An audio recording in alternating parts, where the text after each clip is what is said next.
Top quality और consistent performance के लिए सिर्फ सिल्वर पंप नाम याद रखना। તો સુરત શહેરના અલગ અલગ 6 ઝોનમાં પોલીસની મેગા ડ્રાઈવ, પ્રિસ્ક્રિપ્શન વગર વેચાતી નશાકારક દવાઓ સામે લાલ આંખ, પ્રિસ્ક્રિપ્શન વગર અમુક નશાયુક્ત દવાઓનું વેચાણ થતું હોવાની આશંકા, પોલીસને મળેલી માહિતીના આધારે સ્પેશિયલ મેગા ડ્રાઈવ યોજાઈ।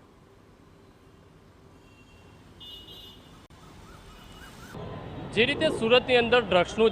જે ચલણ છે તે ધીરે ધીરે વધી રહ્યું છે તેને ડામવા માટે પોલીસ દ્વારા સતત જે પ્રયત્નો છે તે કરવામાં આવતા હોય છે। હવે ખાસ કરીને નશાયુક્ત જે કરતા યુવકો છે જે ડ્રગ્સ નથી મળતું ત્યારે જે નશાયુક્ત એટલે કે જે દવા કહી શકાય હાઈ પાવરની જે દવાઓ હોય છે અને તેનો નશો કરતા હોય છે ત્યારે તેને ધ્યાનમાં રાખીને સુરત પોલીસ દ્વારા અલગ અલગ જે 6 ઝોન છે તેની અંદર એક ડ્રાઈવનું આયોજન કરવામાં આવ્યું છે। સીધા દ્રશ્યો જે રીતે જોઈ શકાય છે કે અલગ અલગ જે 6 જેટલા જે ઝોનો છે ડીસીપી કક્ષાના અધિકારીઓ છે અલગ અલગ મેડિકલ ઉપર જે રીતે નશાયુક્ત જે દવાનું જે વેચાણ કરતા હોય તેની માટેની જે તપાસ છે તે શરૂ કરવામાં આવી છે। અત્યારે જે રીતે સીધા દ્રશ્યો જે રીતે જોઈ શકાય છે કે પોલીસ દ્વારા તમામ જે અલગ અલગ જે મોટા મેડિકલો હોય અલગ અલગ વિસ્તારોની અંદર મેડિકલો આવેલા છે તે મેડિકલોની અંદર જે તપાસ છે તે કરવામાં આવી રહી છે કારણ કે જે નશાયુક્ત કરતા યુવકો છે જે નશાયુક્ત જે દવાઓ છે તેનું કંઈક ને કંઈક વેચાણ કરતા હોય છે અને નશા જે કરતા હોય છે જે નશાયુક્ત ડામવા માટે અત્યારે પોલીસ દ્વારા ડીસીપી કક્ષાના અધિકારીઓ છે તમામ જે લોકો છે પીઆઈ છે તમામ જે તપાસ કરી રહ્યા છે। આખા સુરત શહેરની અંદર આ રીતની જે ચેકિંગની કામગીરી છે તે હાથ ધરવામાં આવી છે। આપણી સાથે જે ડીસીપી કક્ષાના અધિકારી છે ડીસીપી પિનાકીન પરમાર તેમની સાથે વાત કરીશું। સાહેબ કઈ રીતે આખું ડ્રાઈવનું આયોજન તેની પાછળનો ઉદ્દેશ શું? આમ તો દવા છે એ મોટે ભાગે રોગ નિવારણ માટે વપરાતી હોય છે પરંતુ અમુક શિડ્યુલ ડ્રગ્સ છે કે જેને તમે પ્રિસ્ક્રિપ્શન બતાવીને જ મેડિકલ સ્ટોરથી તમે પરચેસ કરી શકો પણ આવી દવાઓ અમુક ઈસમો અને અમુક પર્ટિક્યુલર સ્કૂલના અને કોલેજના બાળકો એને ડ્રગ્સ તરીકે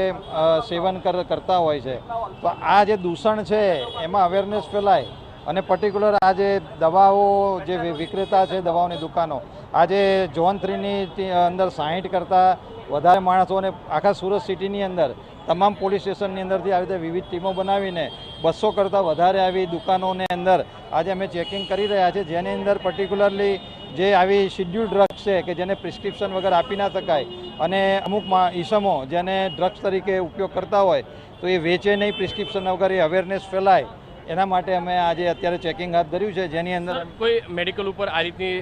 દવા મળી આવશે તો કઈ રીતની કાર્યવાહી થતી હોય છે? દવા તો દવા તરીકે લોકો વેચવા માટે કોઈ એમને પ્રશ્ન નથી પરંતુ જે પ્રિસ્ક્રિપ્શન વગર એને વેચતા હોય અને કોઈ એને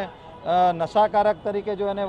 વેચતા હોય તો એના માટે જે કંઈ એસઓપી આપેલી છે એના આધારે અમે ભવિષ્યમાં કેસ પણ દાખલ કરીશું। જે રીતે જોઈ શકાય છે કે નશાયુક્ત જે કહી શકાય છે જે ડૉક્ટરનું જે લખાણ હોવું જોઈએ ડૉક્ટરની જે રીતે કાગળ હોય તો જ મેડિકલની અંદરથી તે દવા મળી શકે છે। જો ડૉક્ટરના જે રેફરન્સ વગર જો દવાનું જે વેચાણ થતું હશે તેવા મેડિકલો સામે છે તે પોલીસ દ્વારા કાર્યવાહી હાથ ધરવામાં આવશે। અત્યારે જે રીતે દ્રશ્યોની અંદર જોઈ શકાય છે કે જે અલગ અલગ જે